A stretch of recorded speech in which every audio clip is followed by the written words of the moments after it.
Welcome friends. तो ये हमारी सीरीज का तीसरा वीडियो होने वाला है, जिसमें कि हम एमपी टेट टारगेट 2026 को लेकर चल रहे हैं, जिसके तहत हम प्रीवियस ईयर यानी कि 2024 में जो एमपी टेट वर्ग 3 का पेपर हुआ उसके सारे प्रीवियस ईयर क्वेश्चंस को हल कर रहे हैं, जिसमें कि हम मैथ को टारगेट कर रहे हैं इस वीडियो में। ये इसका सीरीज का तीसरा वीडियो है और अगले पिछले 2 वीडियो देखने के लिए आप प्लेलिस्ट पर क्लिक कर सकते हैं। चलिए इसको शुरू करते हैं।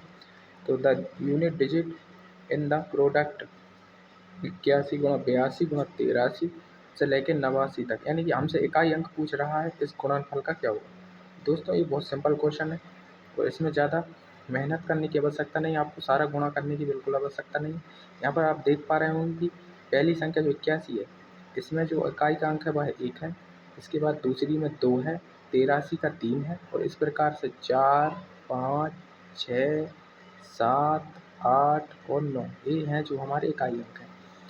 अब देखिए, यदि मैं 2 का 1 में गुणा करता हूँ तो 2 आता है, 2 का 3 में करूँगा तो 6 आ जाएगा, इसी प्रकार 6 का 4 में करूँगा तो 24 आएगा। अब हमें चूँकि इकाई अंक पर फोकस करना है, इसलिए हम 4 को लेके चलेंगे, 4 का 5 में करेंगे तो कितना आएगा, 20 आएगा। अब 20 में इकाई अंक 0 है और आप एक बात बताइए, 0 में मैं किसी भी संख्या का गुणा करूँ, आंसर में इकाई अंक तो 0 ही आना है। यानी कि अब यहाँ से मैं कितनी भी संख्याएँ लिखी हैं, 6 में भी करूँगा तब भी 0 आएगा, 7 में भी 0, 8 में भी 0, 9 में भी 0, यानी अब मेरा आंसर बदल नहीं सकता। अब मेरा जो इकाई का अंक होगा वह 0 ही रहेगा। तो इसका जो सही आंसर है वह ऑप्शन ए 0 रहेगा। वह काफ़ी सिंपल कंसेप्ट है, ध्यान रखिएगा इसका। चलिए आगे देखते हैं। अगला क्वेश्चन हमसे पूछा गया कि 45% ऑफ 360 माइनस का अंडर रूट 1024। तो अभी आपको मैं पिछले 2 वीडियोस लगातार बता रहा हूँ कि आपके एग्ज़ाम के लिए और इन कैलकुलेटिव क्वेश्चंस के लिए बोर्ड मास का जो रूल है वह बहुत ही ज़्यादा इम्पोर्टेंट है। अब देखिए, ब्रैकेट तो नहीं दिया, लेकिन बोर्ड मास की ओर से जो ऑफ आता है वो हमें दिया है 45% ऑफ 360। तो हम सबसे पहले क्या करेंगे, इसी काकू वाले सवाल को सॉल्व करेंगे।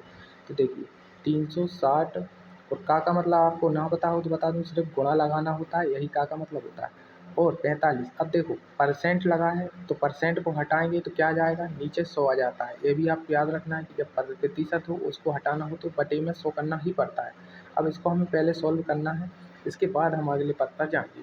तो देखिए, एक जीरो से मैंने 0 काटी, उसके बाद 10 बचा है, तो मैं इसको 2 से काटता हूँ तो 5 बार में कट जाएगा, 36 का आधा 18 हो जाता है 2 से काटने पर। अब इस 5 से मैं इस 45 को काटूंगा तो 9 आएगा। अब 18 9 में मेरा जो है एक पद, इस पद का जो है आंसर आएगा 18 धाम की 80, 80 में से 10 गए 70, 70 में से 8 गए तो कितना बचा, 162। यानी कि मेरा जो पहला पद है वह कितना आया, 162 आया। इसके बाद देखिए अंडर रूट में 1024 लिखा है, चूँकि 1024 किसका वर्ग है, मैंने आपको पिछली वीडियो में बताया था आपको वर्ग को 50 तक तो कम से कम याद रखना ही है। चूँकि यदि आपने नहीं भी किया हो तो मैं आपको बताता हूँ, ये शायद 32 का वर्ग होगा। देखिए हम इसका 2 बार गुणा करके भी देख लेते हैं। 2 दूनी 4, 3 दूनी 6, 3 दूनी 6, 6 6 12 की 2, हासिल क्या, ये 31 का 9 और 1 10। देखिए 1024 आ रहा है, यानी कि ये 32 का क्या है, 1024 वर्ग होता है। तो इस अंडर रूट से हटाएंगे तो यहाँ पर क्या आ जाएगा, सिर्फ 32। तो अब हमारा जो आंसर है कितना सिंपल है, 162 में से 32 घटाना है और हमारा उत्तर आ रहा है।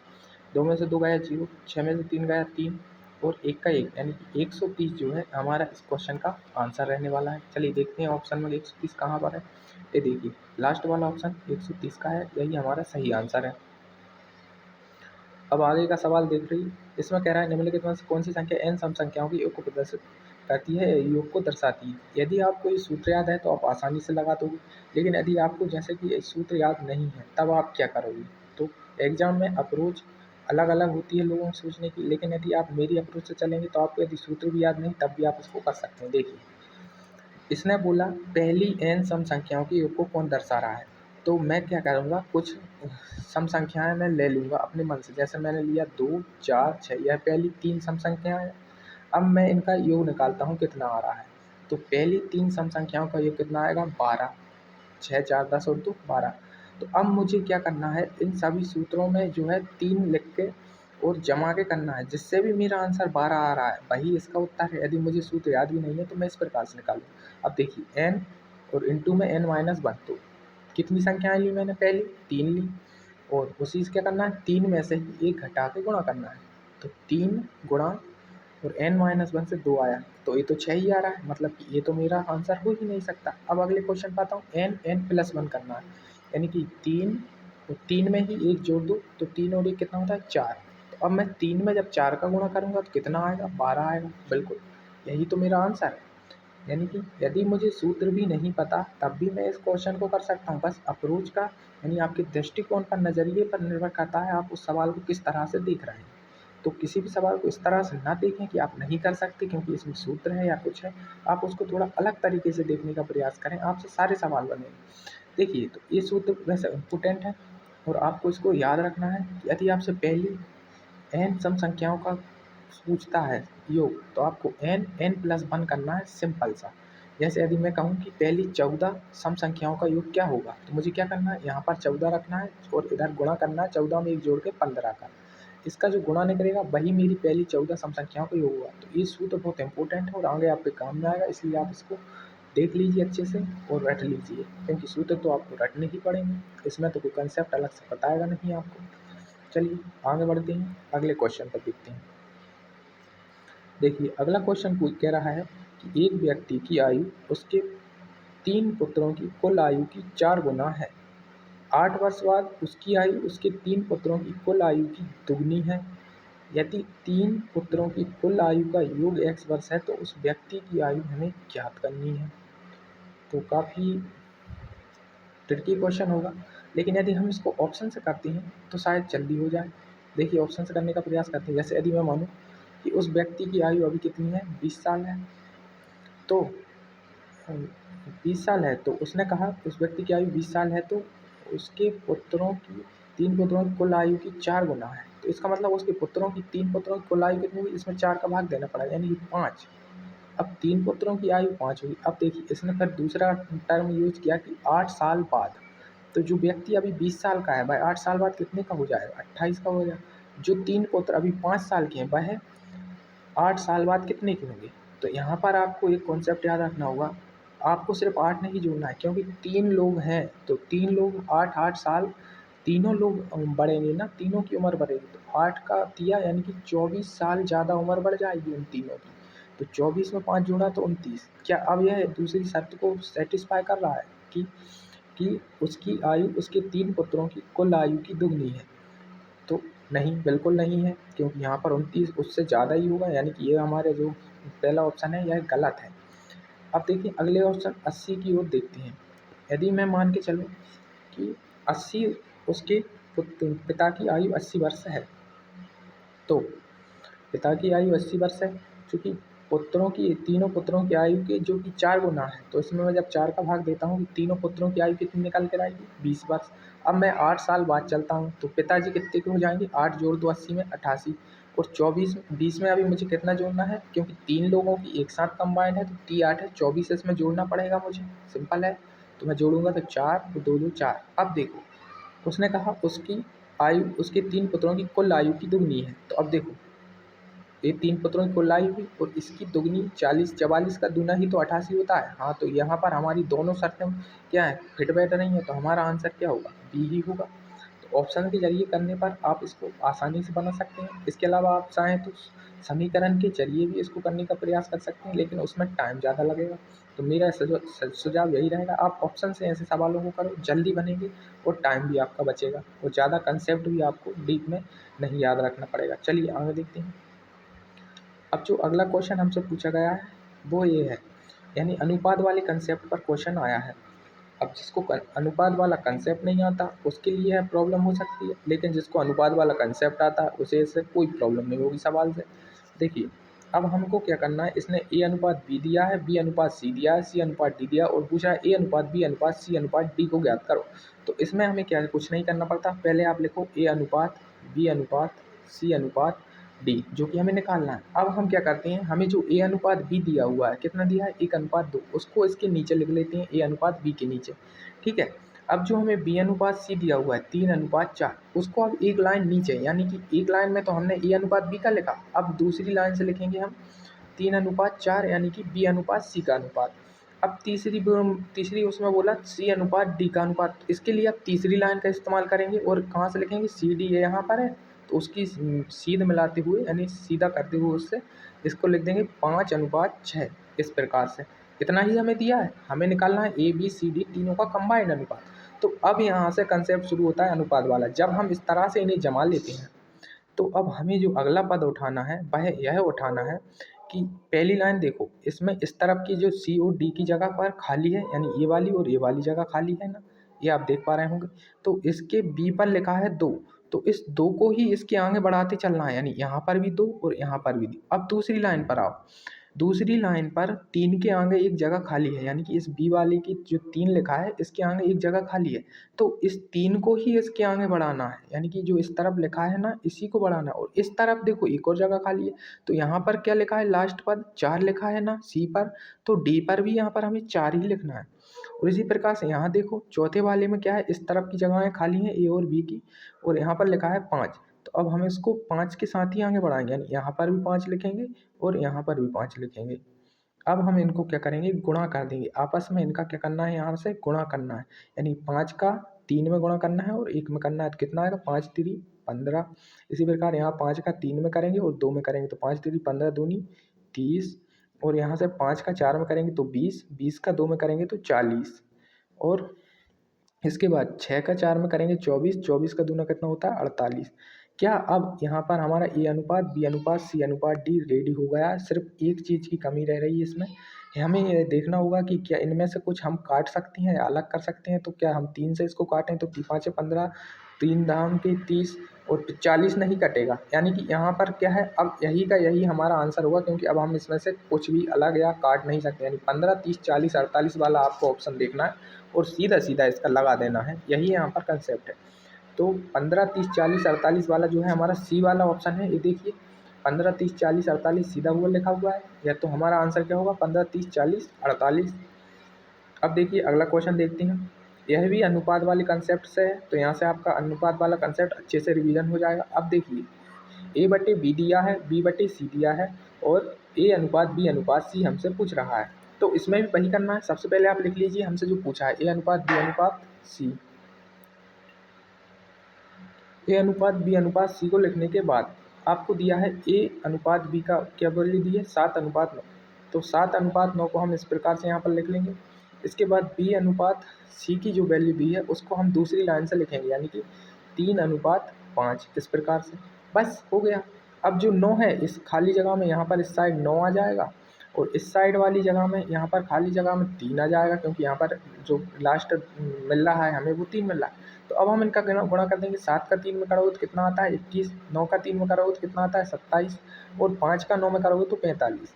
अब हमें सिर्फ इतना देखना है, क्या यह आपस में कोई इनमें कोई संख्या का गुणा कॉमन है, उसको हटाना है। तो देखिए हाँ, ये तीनों संख्याएं 3 से क्या है विभाजित है, यानी हमें 3 को हटाना पड़ेगा। 3 से 7 21 को काटेंगे तो 30 आते हैं, 21 हो जाता है, और 3 से 27 को काटेंगे तो 3 नाम 27 हो जाता है, और 45 को काटने पर 3 एकम 3 3 5 15 यानी 15 आता है। अब इससे ज़्यादा इसमें कुछ कॉमन नहीं है, 7:9:15 ही हमारा आंसर है, जो कि पहला ही ऑप्शन दिया हुआ है 7:9:15। तो यहाँ से आपको 2 अनुपात वाले सवाल देखने को मिले, और कैसे करना है वह देखने को मिला। तो मुझे लगता है आप इसको आसानी से कर सकते हैं, आपको कंसेप्ट का भी रिवीजन हो गया होगा।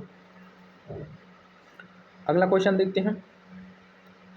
अगला क्वेश्चन बोला एक समकोण त्रिभुज जिसका परिमाप 120 सेंटीमीटर है कि 2 लंब भुजाओं का अनुपात दिया है, तो भुजाओं की लंबाई ज्ञात की। अब देखिए यहाँ पर जो समकोण त्रिभुज का कंसेप्ट आता है, इसमें आपको कुछ चीज़ें ऐसी हैं जो मैथ में आपको याद करनी पड़ती है, जैसे कि सूत्र होते हैं, या पहाड़े हो गए, या वर्ग हो गए, वर्गमूल हो गए, इस तरह की जो चीज़ें होती हैं आपको कुछ याद करके भी रखनी होती है मैथ में। यहाँ पर जो है समकोण त्रिभुज में त्रिप्लेट चलते हैं, यानी कि तीनों, जैसे ये कोई समकोण त्रिभुज है तो समकोण त्रिभुज में 3 भुजाएँ होंगी, ए और बी और सी। तो इनका क्या होता है, इनका एक निश्चित अनुपात होता है, जैसे ए अनुपात बी अनुपात सी। तो इसी को हमको कुछ इम्पोर्टेंट अनुपात होते हैं जब समकोण त्रिभुज बनता है उनकी भुजाओं की लंबाई के, तो उनको हमें कुछ याद रखना पड़ता है। जैसे मैं बताऊँ 3:4:5, यानी कि 3 4 5 एक ट्रिपलेट है, इसके अलावा 5 12 13 एक ट्रिपलेट है। इसी प्रकार से आपको 8 या 10 इस तरह के ट्रिपलेट मिलेंगे। आप आसानी से मोबाइल पर सर्च कीजिए और उन ट्रिपलेट्स को जो बहुत कॉमनली आते हैं पेपर्स में उनको थोड़ा रट लीजिए या याद कर लीजिए, जिससे कि आपके सवाल करने में आसानी हो। अब जैसे हम इस सवाल को करते हैं, तो हमें जब हमें दिया है उसने कि एक समकोण त्रिभुज है, तो हम सबसे पहले एक समकोण त्रिभुज बनाएंगे। उसने बोला कि इनकी दो लंब भुजाएं। देखो लंब भुजाओं का मतलब है कि ये वाला यहाँ पर कोण बना होगा 90 डिग्री का। समकोण त्रिभुज में क्या होता है, 90 डिग्री का कोण होता है। तो ये जो 90 डिग्री के सामने वाली भुजा है इसको बोलते हैं कर्ण। कर्ण कर्ण लंब आधार और कर्ण को आप समझ रहे होंगे समकोण त्रिभुज में। तो इस कर्ण का नहीं दिया उसने, लंब भुजाओं को दिया, यानी कि ए वाली भुजा और ए वाली भुजा का अनुपात दिया है। तो इसको या तो 12:5 लिख लो या 5:12 लिख लो। तो इस प्रकार से हमें दिया है। और इसने कहा है कि इसका परिमाप भी दिया है हमें कितना, 120 दिया हुआ है। और फिर पूछ रहा है कि भुजाओं की, सारी भुजाओं की लंबाई बता दो। अब देखो, अब 5:12 है तो कर्ण कितना होगा, 13 होगा, क्योंकि यह एक ट्रिप्लोइड होता है 5, 12 और 13 का। तो इसी पर ये आधारित सवाल है। तो यहाँ पर हम 13 मान सकते हैं। तो हमें तीनों भुजाओं का अनुपात पता चल गया, 5:12:13 इसका अनुपात है। तो टोटल हमें पता है कि इनका परिमाप या परिधि, परिधि क्या होती है, तीनों भुजाओं की लंबाई का योग, यानी कि इसका, इसका और इसका योग दिया है 120।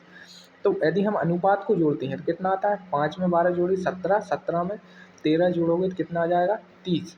यानी कि हमारे हिसाब से जो 30 है, लेकिन क्वेश्चन के अकॉर्डिंग वो लंबाई 120 है। तो हमने यहाँ से निकाला कि एक की वैल्यू कितनी होगी, 4 होगी। अब हमें भुजाएं निकालनी है। तो हम इस 4 का गुणा सबसे पहले क्या करते हैं, कोई सी में भी कर लूँ। जैसे हम पहले 4 का गुणा 5 में करते हैं तो क्या है 20। तो एक भुजा की लंबाई हो गई 20। फिर 4 का गुणा 12 में किया तो कितना आएगा, 12 चौको कितने होते हैं 48। तो एक भुजा की लंबाई 48। और फिर 13 में किया तो 13 3 39, 13 चौको 52। तो ये आ गई तीनों भुजाएं उसकी। अब आप इनको जोड़कर भी देख सकते हो, 120 ही इनकी जो है परिधि या परिमाप होगा। यानी कि 52 में जब 48 जोड़ोगे तो कितना आएगा, 8 जोड़े 60 और 40 100 और 100 में 20 जोड़े तो 120 आ गया ना। तो यही है इसका कंसेप्ट। और हमारा आंसर क्या हुआ, 20, 48 और 52। आप देख लो कौन से वाले में दिए हैं। तो इसमें हाँ लास्ट वाले में दिए हैं, ये देखिए 20, 48, 52, चौथा वाला हमारा जो है सही आंसर है। अब आगे बढ़ते हैं, अगला क्वेश्चन देखते हैं। अब इसने जो अगला क्वेश्चन पूछा वो ये रहा कि 27 वर्ष पहले एक व्यक्ति की आयु अपनी पत्नी की वर्तमान आयु की आधी थी। उसकी वर्तमान आयु का योग 90 वर्ष है। आदमी और उसकी पत्नी की वर्तमान आयु क्या है। देखो वैसे तो इस क्वेश्चन को आपको घुमाया गया, इसमें दिया है ना उनकी वर्तमान आयु का योग 90 वर्ष, इसका कोई काम ही नहीं है। यहाँ पर हमें सीधा सीधा उसने वर्तमान आयु दे रखी है ऑप्शन के जरिए। जैसे हम पहला ऑप्शन उठाते हैं तो हमें पता चलता है कि 48 साल का जो व्यक्ति है और 42 साल की उसकी पत्नी है। अब इसने क्या बोला, 27 वर्ष पहले एक व्यक्ति की आयु। तो हम सीधा 27 वर्ष पहले जाएंगे तो सीधा 27 48 में से घटा देंगे, ये तो वर्तमान वाली आयु है। 27 वर्ष पहले जाना है तो 27 घटा दो। तो 8 में से 7 गया 1, 4 में से 2 गया 2। तो 27 वर्ष पहले वह व्यक्ति कितने साल का था, 21 साल का था। अब वो बोला एक व्यक्ति की आयु उसकी पत्नी की वर्तमान आयु की आधी थी, यानी 27 वर्ष पहले उस व्यक्ति की आयु अपनी पत्नी की जो वर्तमान आयु है यानी इसकी आधी थी। तो क्या 42 का आधा 21 होता है, तो हाँ होता है। तो यहाँ पर हमारा पहला ही ऑप्शन मैच हो गया, हमें अगले ऑप्शन पर जाना ही नहीं है। मान लो यदि पहला ऑप्शन मैच नहीं होता और आपको दूसरे ऑप्शन पर जाना पड़ता तो आप क्या करते, देखो मैं एक बार वो भी बता देता हूँ। 52 और 38 आता, यानी कि व्यक्ति 52 साल का और उसकी पत्नी 38 साल की। अब चूंकि हमें 27 वर्ष पहले तो जाना ही है, तो 27 तो इसमें से घटाएंगे, 12 में से 7 गया कितना बचा, 5 बचा, 4 में से 2 गया तो 25। अब उसने बोला था कि उसकी वर्तमान आयु में जो पत्नी है उसकी आधी। तो क्या 38 का आधा 25 होता है, बिल्कुल नहीं होता। 25 38 का आधा तो कितना होगा 19। यदि यहाँ पर 19 आता तो हम मानते कि हाँ सही है। तो यहाँ पर क्या गलत है। इसी प्रकार से अन्य तीनों ऑप्शन भी गलत हो जाएंगे, सिर्फ एक ऑप्शन ही सही होगा जो कि हमारा आंसर होगा, और वो पहला ही निकल गया तो हमें ज़्यादा टाइम लगाना ही नहीं है। चलो आगे देखते हैं। अब ए आ गया एक a+b के होल स्क्वायर वाले कॉन्सेप्ट वाला सवाल है ये। अभी पहले मैं आपको एक सूत्र समझाना चाहूँगा। मुझे पता है आप लोगों को पता होगा, वैसे तो ये काफ़ी बेसिक जो है फॉर्मूला है। देखिए a+b का whole square is equal to a² + b² plus का 2ab। ये क्वेश्चन ऑप्शन मतलब ये फॉर्मूला होता है, ये सबको पता होता है, बेसिक फॉर्मूला है। इसी में यदि हम x को a माने और 1/x को b माने तो उसकी वैल्यू हमें दी है 5 और हमें x² प्लस 1/x² यानी कि इसकी वैल्यू हमें निकालनी है। तो हम कर सकते हैं ना, इस सूत्र के हिसाब से इसको जमा दो। a+b का मतलब क्या हुआ, x + 1/x जिसकी वैल्यू हमें दी है 5 तो 5 का स्क्वायर हुआ कि नहीं। और ए स्क्वायर प्लस बी स्क्वायर तो हमें निकालना है, जो कि क्या है, ये है x square plus 1/x² plus 2। और अब ए इंटू बी कर दो, यानी कि एक्स का गुणा करो और इसमें 1/x का गुणा करो। अब देखो 1/x और x आपस में कट जाएंगे, क्योंकि एक नीचे है एक ऊपर है, तो यहाँ से क्या बचेगा, सिर्फ 2 बचेगा, जो कि कहा प्लस में है। तो इसको हम पक्षांतर करके दूसरी साइड ले जाएंगे, तो यहाँ पर 5 का वर्ग कितना होता है, 25। और इसको इस तरफ लाएंगे तो ये माइनस में आके 2। तो यहाँ से हमारी ए स्क्वायर प्लस बी स्क्वायर की वैल्यू आई कितनी, 25 में से 2 गया तो 23। अब जो ए स्क्वायर प्लस बी स्क्वायर है वही तो हमारा क्या है, ये है एक्स प्लस 1/x, जो कि हमें निकालना है, मतलब एक्स स्क्वायर प्लस 1/x²। तो वो कितना निकला, 23। तो हम सिंपल सा इसका आंसर लगा देंगे 23 और आगे बढ़ जाएंगे। काफ़ी सिंपल कंसेप्ट है और बार बार परीक्षा में पूछा जाता है, तो आप इस पर भी ध्यान रखें। अब अगला क्वेश्चन देखिए, यह भी सूत्र से ही रिलेटेड होगा, हालांकि हम इसको, क्योंकि ये ज़्यादा इकाई अंक हैं इसमें सारे, मतलब एक एक अंकों वाली संख्याएं हैं, तो हम इसको बेसिक से भी कर सकते हैं। पहले मैं बेसिक से बताऊंगा, फिर आपको सूत्र से समझाऊंगा, ताकि यदि बड़ी संख्याएं भी आएँ तो आप सूत्र के जरिए उनको बना सको। ठीक है, तो देखिए हमें 9 की क्यू में से 7 की क्यू घटानी। अब 9 की क्यू क्या होती है, मैंने आपको याद करने को दिए थे कल, आपने उम्मीद करता हूँ याद किए होंगे। 9 की क्यू होती है 729, यानी 9 गुणा 9 गुणा 9, 3 बार 9 का गुणा करोगे तो कितना आएगा, 729। इसी प्रकार 7 की क्यू यानी 3 बार 7 का गुणा करोगे तो कितना आएगा, 343। इसको घटाना है, पहले पद में आपने ऊपर वाला पद देखा होगा यानी अंश में, तो इसको घटाते हैं। 9 में से 3 गया 6 बचा, 12 में से 4 गया तो 8 बचा, और 6 में से 3 गया 3, यानी कि कितना है, 386। अब देखिए नीचे का ऑप्शन हल करते हैं। नीचे दिया है 9 का स्क्वायर, 9 का स्क्वायर कितना होता है, 81। फिर उसमें जोड़ना है हमें 9 गुणा 7 को, यानी 9 7 63 को। इसके बाद उसमें जोड़ना है हमें 7 का स्क्वायर, यानी कि 49। 9 और 1 10 और 3 13 की 3 हासिल किया, ये 8 9 10 14 और 1 15 और 4 19। तो क्या 193 आंसर आएगा। तो हाँ, एक बार मैं कन्फर्म करता हूँ, 9 नाम 81, 7 नाम 63 और 7 7 49। तो 3 और 1 4, 9 में 2 10 13 की 3 हासिल किया, ये 8 और 1 9, 9 और 1 10 15 4 19। ठीक है, 193 आया। तो इसके नीचे कितना लिख देंगे हम, 193। तो ये इस प्रकार से लिखा है, यानी कि हम बेसिक से कर रहे हैं, तो हमने इसको सॉल्व कर लिया, ये इस प्रकार लिखा है। तो अब हम इसको जब घटाएंगे तो कितने से कट जाएगा ये, तो देखो 3 दूनी 6, हाँ 2 बार में कट रहा है ना। 193 का दूना कितना होता है, 386 होता है। तो इसका जो आंसर आ रहा है वो कितना आ रहा है, 2 आ रहा है। देखते हैं हम ऑप्शन में है कि नहीं।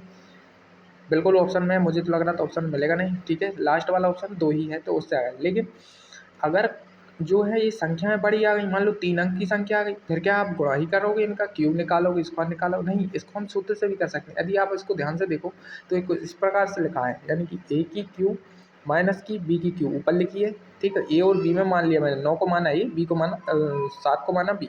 तो अब देखो यहाँ पर क्या लिखा है, ए स्क्वायर प्लस ए और बी प्लस का बी स्क्वायर, यही लिखा है ना। तो देखो जो ए क्यू माइनस का बी क्यू होता है, इसका एक फॉर्मूला होता है, क्या होता है, ए माइनस बी। ठीक है, और गुणा में क्या रखते हैं अपन, ए स्क्वायर प्लस का बी स्क्वायर प्लस का सी स्क्वायर, कुछ इस तरीके से इसका रखते हैं। तो अब जब ए नीचे वाला लिखा है ना, सॉरी ए स्क्वायर और A B plus B square, इस प्रकार से रखते हैं। तो ए नीचे वाला लिखा है, ए ऊपर वाले से इससे कट जाएगा, तो बचेगा क्या, ए माइनस बी, यानी कि क्या बचेगा, 9 में से 7 का हटाना, यानी कि कितना आएगा, 2। इस तरीके से इसको करते हैं। तो ये सूत्र आपको जो है याद रखना है, बहुत अच्छे से याद रखना है। तो ये दोनों सूत्र मैं बता रहा हूँ, ये A Q plus minus B Q और A Q plus B Q के। तो पहला सूत्र हमारा है A Q minus B Q का, जो कि क्या होता है, ए माइनस बी, यानी ये माइनस लगाए तो इधर भी माइनस, यहाँ पर लगा देते हैं प्लस, ए स्क्वायर प्लस का ए बी प्लस का बी स्क्वायर। तो इसको याद रखना। और एक सूत्र होता है A Q plus B Q का भी होता है, उसमें क्या करेंगे, ए प्लस बी करेंगे, यानी कि यहाँ पर प्लस है तो यहाँ पर भी प्लस, और यहाँ पर ए स्क्वायर माइनस का ए बी प्लस का बी स्क्वायर, कुछ इस प्रकार से। ये दोनों सूत्र आपको याद रखने हैं। और यदि मैंने कुछ इसमें मिस्टेक कर दी हो, यानी कि थोड़ा बहुत गलत प्लस माइनस का निशान हो गया, तो उसको आप एक बार वेरीफाई भी करेंगे, है ना। और ये दोनों सूत्र इंपॉर्टेंट है, इनको याद कर लेना। इस तरीके के क्वेश्चन में यदि बड़े सवाल आ जाते हैं, जैसे बड़ी संख्याएँ लिखी होती हैं, तो आपको बहुत हेल्प मिलेगी इन सूत्रों से। ठीक है, आगे बढ़ते हैं। अगला क्वेश्चन है 46 24 किसके बराबर होगा। तो देखो इसको मैं ऑप्शन से ही बता देता हूँ आपको।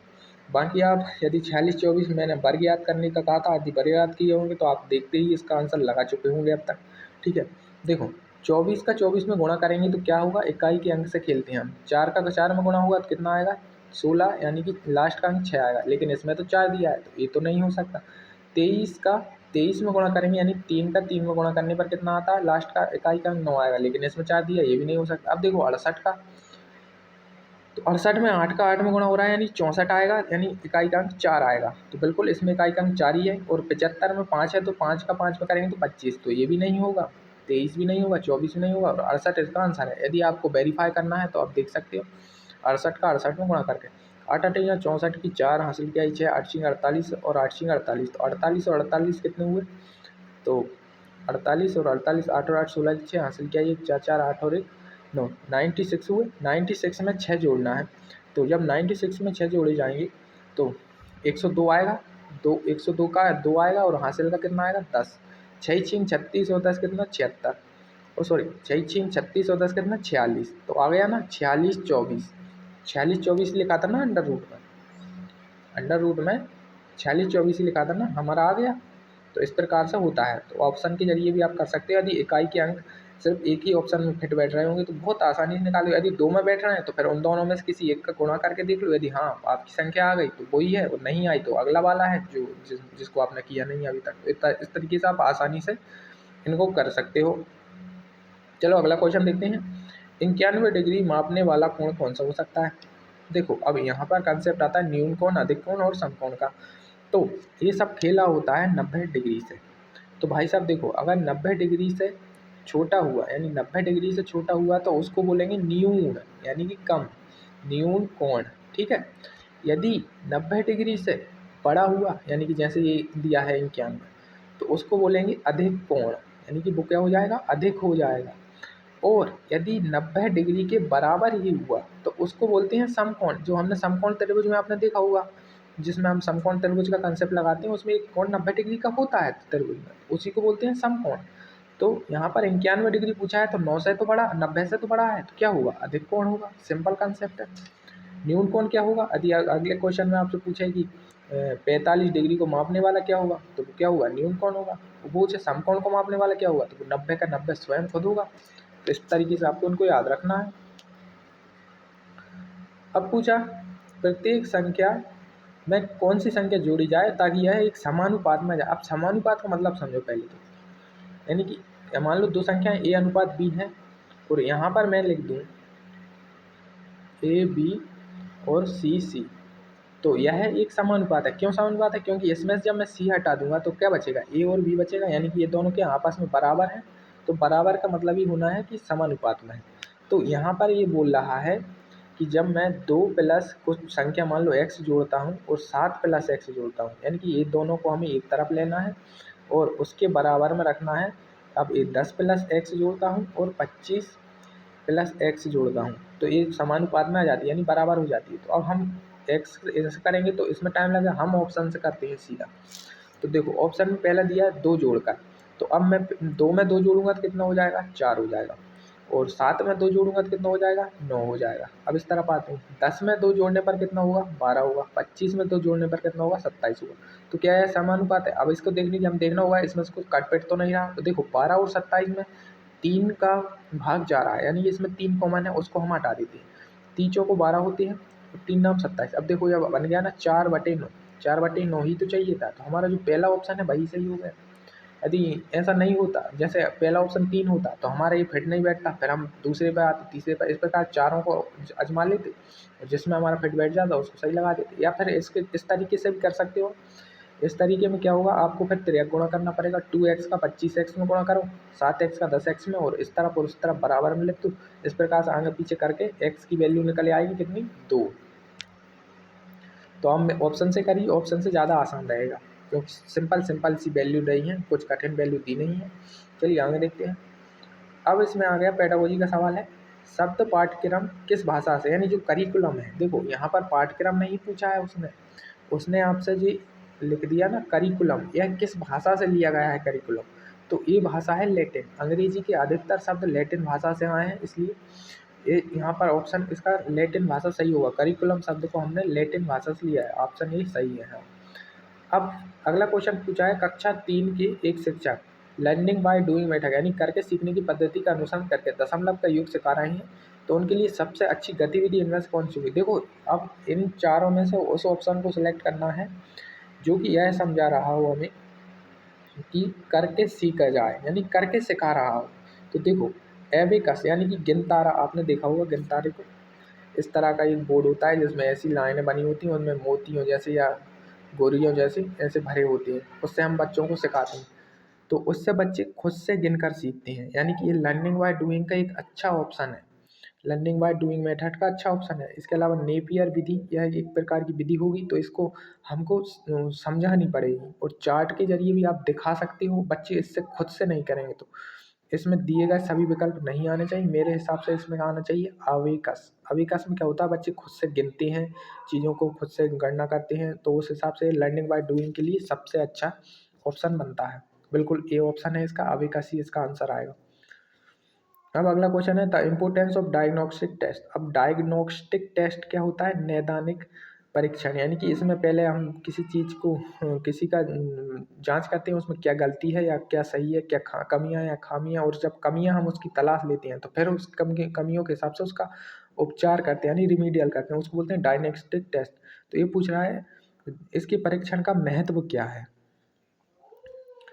तो इसका शिक्षण में उपयोग होता है, बिल्कुल होता है। टीचिंग में इसका उपयोग होता है। परामर्श और मार्गदर्शन, बिल्कुल, हम यदि किसी को पूरी तरीके से नाप लेंगे तो हमें उसमें जो कमी आएंगी हम उसको उसके उस हिसाब से उसका मार्गदर्शन या परामर्श कर सकते हैं, बिल्कुल कर सकते हैं। तो ये भी ऑप्शन इसका सही है। उपचारात्मक शिक्षण की व्यवस्था, बिल्कुल, मैंने अभी बोला ना कि इसमें रिमीडियल चलता है, यानी कि रिमीडियल के लिए ही तो मेन होता है। आपने स्कूल में एक शब्द सुना होगा रिमीडियल क्लासेस, जो कमज़ोर बच्चे थे उनकी लगाई जाती थी, तो वो इसी से संबंधित होता था। तो इसमें जो है उपचारात्मक शिक्षण की व्यवस्था भी होगी, परामर्श, मार्गदर्शन और टीचिंग भी होगी। तो इसका जो चौथा ऑप्शन होगा ऑल ऑफ द, यह बिल्कुल इसका सही आंसर होगा। अगले क्वेश्चन पर चलते हैं। उपरोक्त में से कौन सा गणित के पाठचर्या एवं निर्माण का सिद्धांत नहीं है? यानी कि इसमें से एक कोई सा है जो करिकुलम और उसके निर्माण का सिद्धांत नहीं है। अभ्यास के साथ सिद्धांत की अखंडता बनाए रखना, देखो ये एक अच्छी चीज़ है। जो हमसे पूछा है वो नेगेटिव है, यानी नहीं है पूछा है ना, यानी नकारात्मक सवाल है, और उसमें जो है सकारात्मक ऑप्शन नहीं चुना जाएगा। देखो, अभ्यास के साथ सिद्धांत की अखंडता एक अच्छी वाइब दे रहा है आपको, सकारात्मक चीज़ है। इकाई का सिद्धांत भी अच्छा होता है, यानी कोई ना कोई हर सिद्धांत अच्छा ही होगा ना, तो इकाई का सिद्धांत भी अच्छा ही होगा। इसके बाद देखो तीसरा ऑप्शन, अब देखो इसको देखकर तो कोई भी व्यक्ति इसी को आंसर लगाएगा, क्योंकि बाल केंद्रित ना होना, यानी कि आप क्या कर रहे हैं, NEP 2020 का जो है उल्लंघन कर रहा है। NEP 2020 क्या कहती है? हमको शिक्षा कैसे है, बालक को केंद्र में मानकर ही शिक्षा देनी, यानी बाल केंद्रित ही होना है, और यहाँ पर लिखा है बाल केंद्रित ना होना, तो यह उसका सिद्धांत तो किसी हालत में नहीं होगा। तो जीवन की तैयारी का सिद्धांत भी रहेगा, इकाई का सिद्धांत भी रहेगा, और ये सिर्फ नहीं रहेगा। तो ऑप्शन क्या होगा हमारा? सी बिल्कुल राइट आंसर होगा। अगला देखते हैं, निम्नलिखित में से कौन सा विषय गणित का एक भाग है? अब देखो यहाँ पर लगाना पड़ेगा आपको लॉजिक। अगर आप भूगोल लगाओगे सिर्फ तो गलत हो जाएगा, अर्थशास्त्र सिर्फ लगाओगे, वाणिज्य लगाओ तो गलत होगा। लेकिन अगर आप तीनों को सिलेक्ट कर लो, क्योंकि तीनों के लिए आपको ऑप्शन दिया है, तो बिल्कुल सही। क्योंकि भूगोल में जैसे आप कोई भी कंसेप्ट, जैसे मैं मानचित्र उठाता हूँ, तो मानचित्र में हर चीज़ को नाप कर रखा जाता है, यानी कि उसका एक पैमाना होता है। अब ये पैमाना कहाँ से आया? ये तो गणित के जरिए ही आया ना, यानी मापन में गणित का भाग होता है ना मापन। तो भूगोल में भी है, मैथ तो है भूगोल में। इकोनॉमिक्स पूरा धन का विज्ञान है। अब धन की गणना किससे करोगे? मैथ के बगैर धन की गणना कर सकती है क्या? आप नहीं कर सकती। वाणिज्य यानी कॉमर्स, इसमें पूरा बैंकिंग से सेक्टर है, और पूरा बैंकिंग सेक्टर की जो भाषा है भाई, तो मैथ ही होगी ना, मैथ ही लगाती है ना। साधारण ब्याज, चक्रवृद्धि ब्याज, सारे जो बैंकिंग सिस्टम में जो लोन बोर्ड वगैरह सारी चीज़ें किससे चलती हैं? मैथ से चलती हैं। तो इसके जो है तीनों ऑप्शन क्या है? बिल्कुल सटीक आंसर है, यानी ये देखो तीनों दिए हैं, तीनों लगाओ। अगला देखते हैं, 36 महीने किसे 8 सही 1/3 वर्ष का अनुपात पूछा है। तो मैंने इस तरह के क्वेश्चन जो पहली और दूसरी शिफ्ट में भी आए, तब भी मैंने आपको समझाया था कि इनको या तो साल में बदल लूँ या महीने में सबको कर लूँ, एक कुछ कर लूँ। तो हम क्या करते हैं, इस बार जो 36 महीने दिए हैं, अब हमें पता है 12 महीने का एक साल होता है, तो हम इसमें 12 भाग देंगे तो यह साल में चला जाएगा, बिल्कुल चला जाएगा। उसके अनुपात में हमें क्या दिया? अब देखो, जिसको ये नहीं पता ये मिश्र भिन्न को भिन्न में कैसे बदलते हैं, तो वो समझाता हूँ मैं। पहले 8 का गुणा करेंगे 3 में, और जो आएगा उसमें जोड़ देंगे ऊपर वाली संख्या। तो 3 8 है 24, और उसमें जोड़ना है 1, यानी कि 25। 25/3 क्या होगी, भिन्न होगी। इसमें स्मरण को हमने भिन्न में बदल लिया और यहाँ पर लिख लिया 25/3। अब ये अनुपात में है, अब ये आपस में कट जाएंगे। तो देखो 3 से 12 ही कट रहा है, एक समान पद हैं उनको ही काटना है, नीचे का ऊपर से मत काटना, वो उसमें गुणा होता है क्योंकि इस तरफ से उस तरफ जाएगा तो गुणा होगा। लेकिन यदि एक ही नीचे लिखे हैं तो फिर वो कट सकते हैं। तो यहाँ पर कितना आया 4। अब देखो 4 से तो ये 36 ही कट जाएगा, 4 नाम 36 होते हैं ना। और अब क्या, आप कुछ बचा ही नहीं, 9:25 क्या आएगा, आपका अनुपात आ जाएगा 9:25, जो कि ऑप्शन बी दिया हुआ है। यही हमारा क्या सटीक आंसर है। चलो अगले क्वेश्चन की ओर देखते हैं। अगला क्वेश्चन क्या कह रहा है, 99 पैसे से 3.9 पैसे का अनुपात। देखो यह भी उसी तरीके का अनुपात में है और इसे भी सेम उसी तरीके से बनाना है। यानी देख रहे हैं आप क्वेश्चन कैसे रिपीट होते हैं। तो हम इसमें क्या कर सकते हैं, देखो हमें पता है कि 1 रुपये में 100 पैसे होते हैं, तो 99 पैसे में कितने रुपये हुए, इतने हुए, 99/100 ही हुए ना। अब देखो यहाँ पर लिखा है 9.96, यहाँ पर अनुपात लगा लो या बराबर, बात एक ही हो जाएगी, अनुपात ही लगाओ, लेकिन क्यों बराबर में दिक्कत आई। और अब हम इसकी दशमलव को हटा देते हैं, तो दशमलव हटाने के बाद 2 अंक हैं तो यहाँ पर नीचे 2 जीरो लग जाएंगे। अब ये 100 नीचे है, ये भी 100 नीचे, ए से कट गया। अब ऊपर क्या बचा, 99/396। तो किससे कट रहा है, क्या यह है 11 से कट रहा है, बिल्कुल कटा है। देखो 11 नाम कितना होता है 99, 11 तिया 33, 9 में से 3 गया तो कितना बचा 6, 6 से यहाँ पर होगा 66, तो 11 छक्का 66। और अभी भी कट रहा है 9 से, ये 9 एकम 9, 9 9 को 36, यानी 9 एकम 9, 9 चौको 36, 1:4 क्या है, इसका बिल्कुल सही और सटीक आंसर है। काफ़ी सिंपल क्वेश्चन था ये भी। चलो अगला क्वेश्चन देखते हैं। ओहो, ये आया शानदार। अब इसमें जो यदि आप कॉन्सेप्ट नहीं समझोगे तो नहीं होगा। देखो यहाँ पर हमें एक जो है बहुपद दिया हुआ है 2x³ + 2x² -3kx -12, जिसे x -3 से काटना है या विभाजित करना, भाग देना है कुल मिलाकर। और जो शेष फल है भाई k बचता है, तो k का मान ज्ञात कीजिए। अब देखो इसमें एक आप ध्यान से देखो, एक बहुपद में एक संख्या k दी हुई है, यानी इसका मतलब ये कोई संख्या है लेकिन उसको क्या है संकेत में बदल दिया। जैसे मान लो इसकी वैल्यू 5 होगी, लेकिन इसको 5 ना लिखकर के लिख कर दे दिया है, ताकि आप उसको निकाल कर इन्हें बता सको। तो अब इसको कैसे करोगे, तो इसका जो है सरल सा आंसर यह है, जो x -3 जिससे हमें भाग देना है उसकी वैल्यू 0 मान लो, तो x की वैल्यू कितनी आएगी 3। अब ये जो 3 है इसको इस पूरे बहुपद में जहाँ भी x है वहाँ पर रख दो, और उस बहुपद की वैल्यू भी 0 मान लो, जिससे कि आप k की वैल्यू आसानी से निकाल पाओ। देखो अभी मैंने क्या निकाला, x की वैल्यू 3 निकाल ली ना, इसको आप याद रखना। अब आगे करते हैं हम इसको। अब देखो हम बहुपद में 2 गुणा, अब x की वैल्यू कितनी है 3 है, तो 3 का क्यूब निकालेंगे, तो 3 का क्यूब कितना होता है 27 होता है, सबको पता है। फिर +2 गुणा, अब x² करना है, यानी कि 3 का स्क्वायर कितना होता है 9 होता है, सबको पता है। -3 और k लिखा है, तो k का ही लिखा है क्योंकि हमें पता नहीं कितनी संख्या, तो हम उसका गुणा भाग तो कर नहीं सकते। इसके बाद आया x, तो x का मतलब हमें पता है कितना है 3 है, लिख दो। और फिर लिखा है -12, ठीक है, और इसके बराबर मान दो 0, इसको भी 0 मानना है, ठीक है। अब इसको सॉल्व करते हैं। 27 का दूना कितना हुआ 54 हुआ, +9 का दूना कितना हुआ 18 हुआ, -3 तिरका 9 और k का k -12, तो बराबर में कितना है 0 लिखा है। अब देखो इसमें क्या करना है, 54 में 18 जोड़ दो पहले, क्योंकि पहले हम बोर्ड मास से क्या करते हैं प्लस करते हैं, इसके बाद माइनस की ओर चलेंगे। तो 8 4 12 की 2 हासिल किया 1, और 8 4 12 की 2 हासिल किया 1, 5 6 और 1 7, यानी कितना आया 72 आया। अब देखो 9 की तो अपन घटा नहीं सकते इसमें, इसलिए 9 के का पक्षांतर करके 0 की तरफ ले चलो और माइनस कर दो इसमें से सिर्फ 12, क्योंकि 12 ही है। फिर इस तरफ हमने इसको लाए तो ये प्लस का होगा, कितना हुआ है 9k हो गया, क्योंकि यहाँ तो 0 ही लिखा था ना, माइनस का तरफ आया तो प्लस हो गया। 72 में से 12 घटाने पर कितना आएगा, तो 60 आएगा।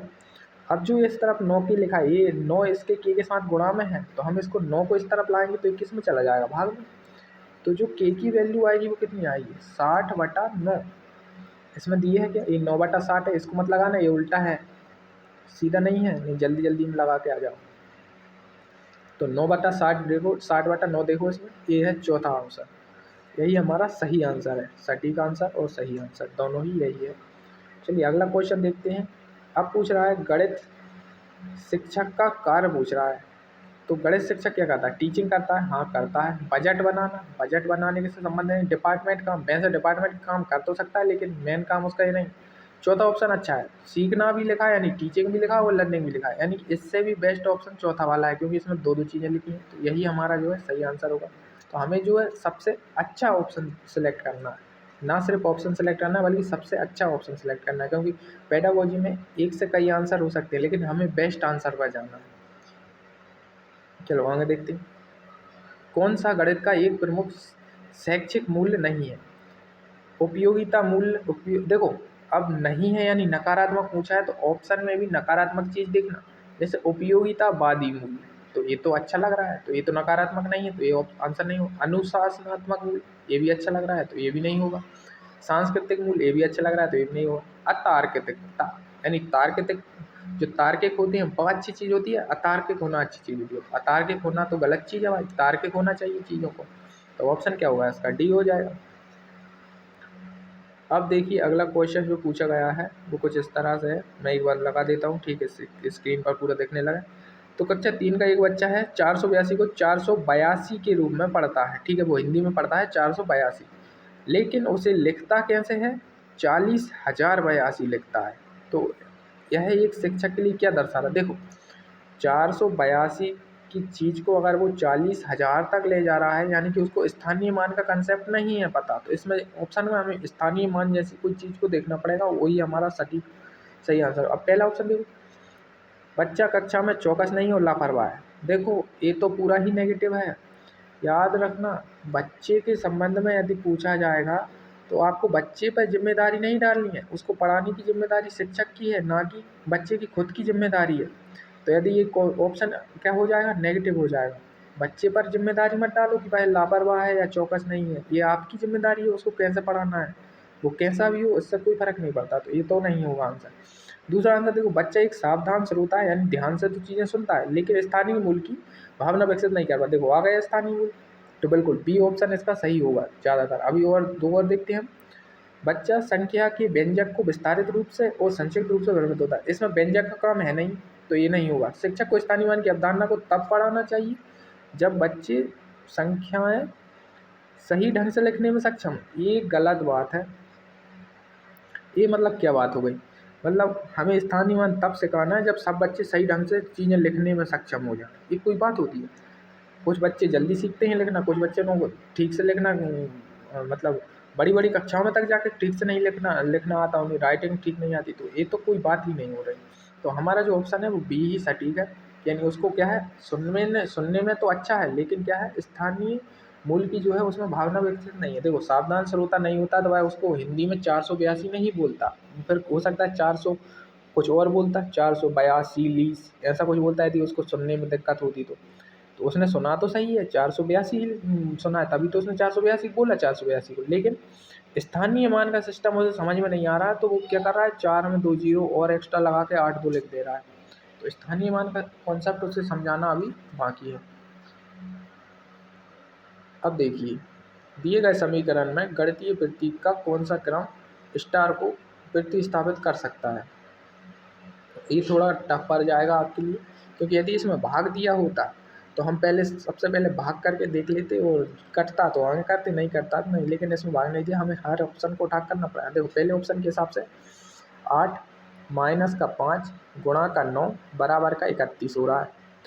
तो देखो पहले तो गुणा करेंगे बोर्ड मास के रूल के अनुसार, पहले क्या होगा गुणा, 9 पंजे होते हैं 45 माइनस का 8, क्या 45 में से 8 घटा गए, वो तो माइनस का है, 31 तो आ ही नहीं सकता, यानी कि ये वाला तो क्या है, हो ही नहीं सकता।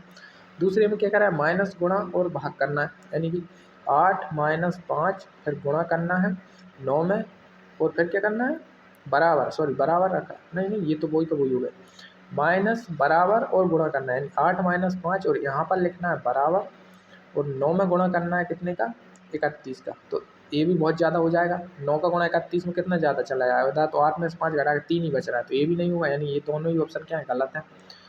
अब इसमें से अगला ऑप्शन देखते हैं। तो अगला ऑप्शन भी सी बी और डी, डी इसका आंसर है, तो हम डी को ही डायरेक्ट देख लेते हैं, गुणा माइनस और बराबर के हिसाब से। गुणा पहले 8 का गुणा 5 में गुणा हो गया, फिर माइनस 9 और बराबर 31, तो क्या आ जाएगा, 8 पंजे 40, 40 में से 9 गया 31, बिल्कुल आ रहा है। देखो इस तरीके से आपको हर ऑप्शन को करके देखना पड़ेगा। ये सिंपल ही है, कुछ ज़्यादा कैलकुलेटिव तो है नहीं, तो आप चारों ऑप्शन आसानी से देख सकते हो और बता सकते हो कौन से वॉल्यूम सही आ रहा है। अब अगला क्वेश्चन पूछा गया है, निम्नलिखित में से शिक्षक के राज्य प्रमाणन का उद्देश्य, यानी कि शिक्षक का जो स्टेट सर्टिफिकेट मिलता है, यानी कि उसको जो चीज़ें बताने के लिए दिया जाता है बेसिकली, कि आपको किस टीचर कहाँ ट्रांसफ़र हो रहा है, कहाँ कितने टीचर हैं, आपको कहाँ पर क्या करना है, इस तरीके का एक राज्य प्रमाणन मिलता है उसको, उसकी बात हो रही। शिक्षक प्रशिक्षण संस्थानों की गुणवत्ता की निगरानी करे, इसलिए दिया जाता है क्या, या पूरे राज्य में प्रवेश स्तर की शिक्षा की योग्यता का एक समान मानक प्रदान करने के लिए होता है।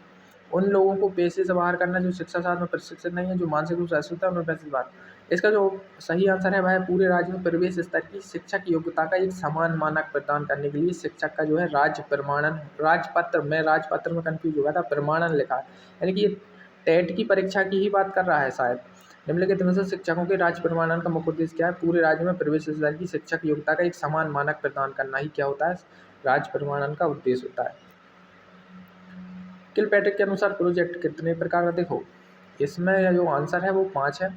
किलपैट्रिक ने प्रोजेक्ट के 5 प्रकार बताएं, और यहाँ से आप समझ रहे होंगे कि इसमें जो है हमारे एमपी टेट में क्या होता है कि व्यवहारिक क्वेश्चन ना पूछते हुए सीधे सिलेबस से क्वेश्चन आते हैं, यानी आपको सिलेबस को बहुत ध्यान से पढ़ना पड़ता है, यानी रट्टा मारना पड़ता है एक तरीके से। अब किलपैट्रिक के अनुसार प्रोजेक्ट के प्रकार आपको पता होना चाहिए, बाकी जो भी चीज़ें हैं सारी आपको पता होनी चाहिए, पेडागोजी से रिलेटेड है। सीखने की प्रक्रिया को पढ़ाने के लिए प्रौद्योगिकी में उपयोग को शिक्षा में क्या, देखो ये है आईसीटी, इसका आंसर है, यानी कि आईसीटी का फुल फॉर्म क्या होता है, ये तो एक सब्जेक्ट भी होता है, जब आप डीएलएड करते हो तो ये तो आपका एक सब्जेक्ट के रूप में भी आता है ना आईसीटी, इसका वही पूछ रहा है। सीखने की प्रक्रिया पढ़ाने प्रौद्योगिकी के उपयोग को शिक्षा में आईसीटी कहा जाता है। कम्युनिकेशन टेक्नोलॉजी होता है ना, information and communication technology, information and communication technology करके हमारे एक पेपर भी होता है इसका आईसीटी का, तो उसी के बारे में पूछ रहा है। ठीक है, एक शिक्षक ने अपनी छात्रों से निम्नलिखित अवधारणा मानचित्र को पूरा करने के लिए कहा, कक्षा में गतिविधि के साथ शिक्षा अवधारणा मानचित्र का उपयोग कर रहा है। एक मिनट में दोबारा पढ़ूँ इस क्वेश्चन को। एक शिक्षक ने अपने छात्रों से निम्नलिखित अवधारणा मानचित्र को पूरा करने के लिए कहा, कक्षा में गतिविधि के साथ शिक्षक अवधारणा मानचित्र का उपयोग कर रहा है, क्यों कर रहा है ये पूछ रहा है। अवधारणा मानचित्र यानी कंसेप्ट मैपिंग आपको समझ में आती होगी, जिसमें जो कंसेप्ट होता है उसके लिए एक तरीके से शॉर्ट फॉर्म में उसको जमा लिया जाता है मैप के थ्रू, ताकि आप उसको अच्छे से भी समझ सकें, और जब आपको रिवीजन की ज़रूरत हो तो आप 2-4 मिनट देख कर ही उसको बिल्कुल दिमाग में फिट कर लें। ऐसा यहाँ सा चित्र बना था, इसमें यहाँ पर ये लिखा था, वहाँ पर वो मेन पॉइंट लिख दिए जाते हैं, इस प्रकार की मैपिंग तरीके की कर ली जाती है। तो उसकी पूछ रहा है इसके क्यों करता है यह, तो इस शिक्षार्थी की स्थानीय क्षमता को बढ़ाने के लिए, ताकि वह पूरी इकाई को समग्र रूप से देख सके। बिल्कुल, जो विद्यार्थी होगा उसकी स्थानिक क्षमता बढ़ेगी और वह पूरी इकाई, मतलब अब मान लो कोई बुक में कोई चैप्टर 9 या 10 पेज में है, लेकिन जब हमने उसको पूरा पढ़ा दिया उसका, फिर हमने इम्पोर्टेंट उसमें से निचोड़ निकाला, और उसकी जो मेन की पॉइंट है उनको एक मैप के थ्रू या मैप के जरिए एक तरीके से एक पेज में सबमिट कर दिया कि इसमें ये है, फिर इसमें से 3-4 पॉइंट ये आती है, फिर ये आती है। तो अब विद्यार्थी क्या करेगा, उसकी स्थानिक क्षमता को बढ़ा सकता है और पूरी इकाई को एक रूप में ही एक पेज में ही देख के और उसको फिर लगेगा कि ये तो बहुत सिंपल है और काफ़ी आसानी से किया जा सकता है, तो उसका कॉन्फिडेंस भी बढ़ेगा। तो इसका जो आंसर है यही रहने वाला है, ए वाला, शिक्षार्थी की स्थानिक क्षमता को बढ़ाने के लिए, ताकि वह पूरी इकाई को समग्र रूप से देख सके। देखिए ऑप्शन यही सही है इसका।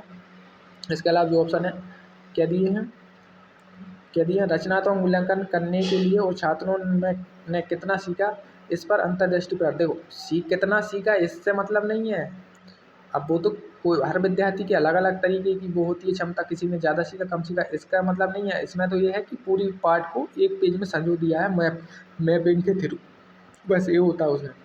प्रत्येक छात्र का ध्यान आकर्षित करने के लिए, ध्यान आकर्षित करने जैसा क्या है, वो तो एक तरीके से क्या है रिवीजन टाइप का होता है, तो ये भी नहीं हुआ। विभिन्न प्रकार की शिक्षक सामग्री उपलब्ध कराने के लिए, तो ये भी नहीं होगा। तो जो हमारा पहला ऑप्शन था वही सही है। गणित करने की रणनीति के रूप में समस्या समाधान में क्या शामिल होता है, गतिविधि आधारित दृष्टिकोण हो, अनुमान हो, व्यापक अभ्यास हो, समाधान तक पहुंचने के लिए सुराग का उपयोग करना हो। तो गतिविधि आधारित दृष्टिकोण जो है गणित करने की रणनीति के रूप में समस्या का समाधान है, यानी एक्टिविटी बेस्ड लर्निंग अप्रोच या एक्टिविटी बेस्ड अप्रोच। यह कॉन्सेप्ट आपने पेडागोजी में पढ़ा होगा और यही है इसका आंसर। तो यहाँ पर हमारे जो है 90 क्वेश्चन समाप्त हो चुके हैं मैथ और मैथ की पेडागोजी के। और ये जो है पर्यावरण स्टार्ट हुआ है, तो पर्यावरण तो मुझे करवाना नहीं है अभी, क्योंकि हम मैथ पर ही फोकस करना है। तो ठीक है, आपको वीडियो कैसी लगी आप बता सकते हैं मुझे कमेंट के थ्रू। यदि कोई डाउट रह रहा है तो भाई भी पूछ सकते हैं, और मुझसे कोई कुछ चीज़ छूट रही है या मैंने कुछ गलत बता दिया तो भाई भी कमेंट के जरिए मुझे बताएं, ताकि मैं आगे जाकर उसमें सुधार कर सकूं। धन्यवाद।